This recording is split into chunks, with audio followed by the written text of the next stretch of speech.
कैसे हैं आप सभी? आई होप अच्छे होंगे राइट। चलिए मैं गीता प्रजापति चैनल पे आपसे जो स्वागत करती हूँ और आज मैं आपके लिए लेकर एक्सरसाइज 7.2 का क्वेश्चन नंबर 9 जो कि बहुत ही अच्छा सा है, प्लीज ध्यान समझिएगा और साथ ही लाइक शेयर करना मत भूलिएगा। ओके बच्चों, आइए स्टार्ट करते हैं। देखिए क्या कहना है इस क्वेश्चन में, बिंदु ए ब्रैकेट में -2,2 और बिंदु बी ब्रैकेट में 2,8 को जोड़ने वाले रेखाखंड ए बी को 4 बराबर भागों में विभाजित करने वाले बिंदुओं के निर्देशांक ज्ञात कीजिए। तो सबसे पहली बात तो हमें दो बिंदु दिए गए हैं ए और बी, ठीक है। इसको जोड़ते हुए हमें एक रेखाखंड बनाना है और उस रेखाखंड को 4 बराबर भागों में बांटना है और जिन 4 बराबर भागों में बांटेंगे तो उन बिंदुओं के हमें नाम देना है और उसके बाद उनके निर्देशांक मतलब कि एक्स वाई फाइंड करके बताना है। तो आया आपको ओरल क्वेश्चन समझ में? चलिए अब रिटर्न देखिए। एक बिंदु में यहां बना लेती हूं, एक बिंदु में यहां बना लेती हूं, थोड़ा बड़ा बनाना होगा। इसे नाम दे देते हैं हम, इसे नाम दे देते हैं बी। ए नाम हो गया और बी हो गया। अब इसे मिला दिया, ये हो गया हमारा रेखाखंड। अब क्या कहा गया है, 4 बराबर भागों में, तो इसमें 4 इस तरह से हमें बराबर भाग लेने होंगे, मतलब कि बिंदु इस तरह से बनाने होंगे। देखिए मैंने इस तरह से समान डिस्टेंस लेके बनाया है, तो ये हमारा P हो जाएगा, ये Q हो जाएगा, देन ये R हो जाएगा। अब आप देख सकते हैं 1 2 3 4 4 बराबर भाग हो गए। कहने का मतलब AP बराबर है PQ के और PQ बराबर है QR के, देन QR बराबर है RB के, राइट। अब बिंदु A के निर्देशांक हमें दे रखे हैं -2,2, बिंदु B के निर्देशांक दे रखे हैं हमें 2,8 और क्वेश्चन में क्या कहा गया है, जो बिंदु बनेंगे उनके निर्देशांक मतलब कि एक्स वाई फाइंड करना है। तो यहाँ पर भी हम हर बार की तरह एक्स वाई मानेंगे क्योंकि एक्स वाई हमारे निर्देशांक है और सॉल्व करने के बाद हम पता करेंगे कि एटलीस्ट यहाँ पर क्या नंबर्स आ रहे हैं, क्या हमारा आंसर आ रहा है। तो आया आपको यहाँ तक समझ में बच्चों?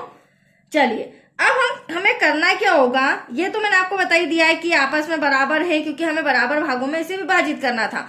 अब सबसे पहले मैं यहाँ पर Q को फाइंड करूंगी। आप सोच रहे होंगे मैडम Q क्यों? तो देखो जो AB है ना, AB का जो मध्य बिंदु है वो क्या है, Q। तो यहाँ पर हम विभाजन सूत्र का यूज ना करते हुए जो मध्य बिंदु का सूत्र होता है उसी के द्वारा बहुत ही इजी तरीके से मैं आपको Q के निर्देशांक निकाल के बताती हूँ। देखिए सबसे पहले हम लिखेंगे, चूंकि Q जो है वह AB का मध्य बिंदु है, इसीलिए AB का मध्य बिंदु ब्रैकेट में हम क्या लिख देंगे, क्या हो जाएगा, Q इक्वल्स टू। अब हम यहाँ मध्य बिंदु के लिए फॉर्मूला लगाएंगे x1 प्लस x2 डिवाइड में 2 coma y1 plus y2 divide में 2। अब आप सोच रहे होंगे मैडम x1 x2 कैसे लाएंगे? वेरी सिंपल, मैंने पहले भी समझाया है आपको।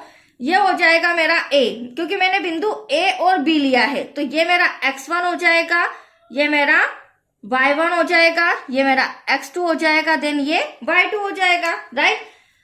अब इन दोनों बिंदुओं के द्वारा हम Q के x और y निर्देशांक फाइंड करेंगे। देखिए कैसे, x1 मेरा हो जाएगा -2 बच्चों, x2 हो जाएगा मेरा +2 डिवाइड में 2 कोमा y1 हो जाएगा मेरा 2 और y2 हो जाएगा मेरा 8 डिवाइड में 2। अब इसे सॉल्व करते हैं फटाफट। देखिए -2 से -2 और +2 कैंसिल हो जाएगा, एटलीस्ट यहाँ पर बचेगा हमारे लिए 0। 2 और 8 हो जाएगा 10 डिवाइड में 2। अब इसे तो मैं कैंसिल कर सकती हूँ, 2 5 10। हाँ, 2 का डिवाइड 0 में करेंगे तो 0 और यहाँ पर आ जाएगा कोमा में 5। तो आप देख सकते हैं ये जो हमारा बिंदु Q बीच का जो सेंटर का था उसका निर्देशांक हमारा क्या आया है, 0,5। यहां तक कोई डाउट आपको? अब हम क्या करेंगे, बिंदु P के निर्देशांक निकालेंगे और उसी तरह बिंदु R के। अब P के निकालने के लिए क्या हो जाएगा, जो AQ है उसका मध्य बिंदु क्या है हमारा P। तो यहां पर देखिए किस तरह से मैं P के निर्देशांक निकाल के बताती हूँ। तो देखिए चूंकि P जो है वह AQ का मध्य बिंदु है, इसीलिए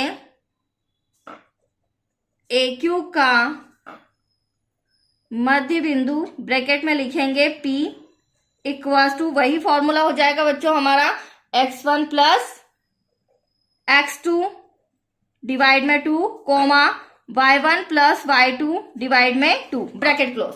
अब यहां पर x1 x2 कैसे लेंगे वो समझिए। तो देखो बिंदु ए तो है, उसका x1 और y1 आपको नजर आ रहा है। अब मैं बिंदु Q की बात कर रही हूं, तो यहाँ पर आपके सामने मैंने इसका आंसर लिख ही दिया है कि हमारे x और y क्या है 0,5। तो यहाँ पर क्या हो जाएगा, ये मेरे लिए x2 हो जाएगा और ये मेरे लिए y2 हो जाएगा। मतलब -2 को 0 से प्लस करना है और 2 को 5 से प्लस करना है। देखिए यहाँ पर मैं रिटर्न करती हूँ, x1 हमारा -2 है जो कि अभी मैंने बताया, x2 हमारा 0 है तो -2 को 0 से प्लस करना है, y1 हमारा 2 है और y2 हमारा 5 है, मतलब 2 को 5 से प्लस करना है, डिवाइड में 2। आगे सॉल्व करेंगे तो यहाँ पर -2 ऐसा का ऐसा, क्योंकि 0 में प्लस करेंगे तो उसकी तो कोई वैल्यू होती नहीं है, तो -2 ऐसा का ऐसा, डिवाइड में 2, कोमा 5 और 2 कितना हो जाएगा 7। अब यहाँ पे 2 से 2 कैंसिल, तो क्या बचा बच्चों 1। अब यहाँ पर आप देख सकते हैं यहाँ तो कैंसिल हो नहीं सकता है, तो एटलीस्ट जो बिंदु P है उसके निर्देशांक क्या है -1,7/2। तो ये बिंदु P के निर्देशांक भी आपके सामने आ चुके हैं। इसी तरह जो हमारा बिंदु R है उसके निर्देशांक निकालते हैं, राइट।